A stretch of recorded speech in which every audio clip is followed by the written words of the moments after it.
Yung itsura daw netong si Pulong Duterte, pagkalabas ng kulungan nung binisita nga niya etong si Digong.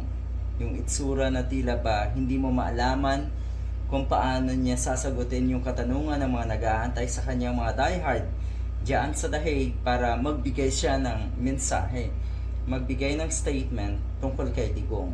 Siguro hindi malaman kung ano ang dapat sabihin, kasi ang mga yan siguradong hindi naman tugma, kadalasan ay pagsisinungaling pa rin.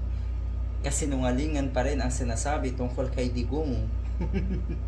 Kakaiba nga daw kasi paglabas na ng mga bumibisitang kapamilya ni Digong, kakaiba ang sinasabi kumpara doon sa rason naman ang kampo ni Digong kapag merong hearing.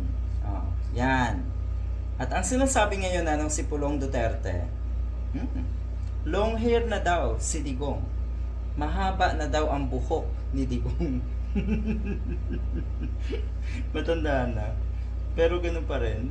Pahaba ng pahaba ang buhok.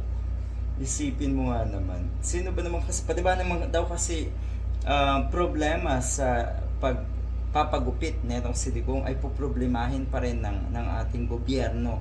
At mukhang isisisi nyo pa rin sa nasa Malacanang. Kakaiba. Isa pa pong kapansin-pansin, kadalasan kasi, pag etong mga ito ay lumalabas, galing nga sa pagbisita kay Digong, naandyan yung mga diehard, nagkukumpulan, nagtitipon-tipon, sasalubungin itong pamilya nga ng mga Duterte o ni Digong. Pero ngayon, makikita nyo, halos wala nang pupunta. Napagod na rin sa kangangawa na itong mga DDS dyan sa The Hague. At mukhang napagod na rin. Siguro yung iba sa kanila ay arestado na rin dahil kung naandyan yung mga yan, nag-aaway-away. Gumagawa lang ng gulo. Malay nga natin, ang sinasabi pa natong si Pulong, naligo daw si Digong pero hindi daw kasama ang paa. Paano yun maligo nang hindi kasama ang paa? Nakahiga na anyway, kung ano man, nakaupo. Naligo naman daw pero hindi kasama ang paa. Hindi daw siya kumain ng tanghalian dahil natulog lang siya buong umaga. Buong umaga daw ay tulog kaya hindi nakakain ng pananghalian. Hindi sana sakto yung pagising niya kung buong umaga siya, no?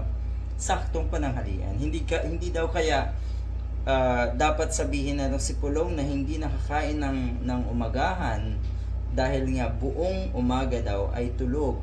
Yaang mga statement na ito ni Pulong, kung titignan niyo po ang gulo, kasi merong itinatago. Pawang kasinungalingan itong mga statement na ito.